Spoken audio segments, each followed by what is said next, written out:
Gözlerim küysedi gölün söýüşümi pes saýdyň. Korkuya ölümden bugün ortacan oydum. Akılsız başımı dinlemen yürek, yar seni sevdim.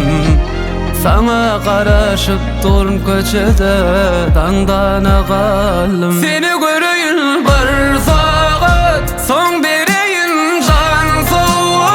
Çıdamak bin kalbim ot, ködünü darlar. Seni göreyin bir saat, son bereyin can soğuk. Çıdamak bin kalbim ot, ködünü darlar.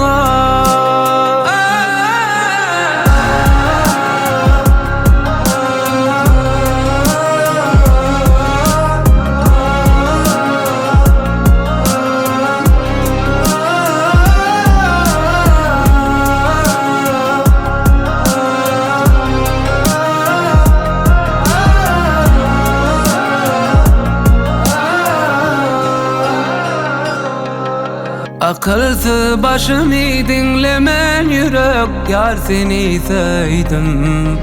Sana karaşıp durun köçede dağdana kaldım. Seni göreyin bir saat, son bereyin can soğuk.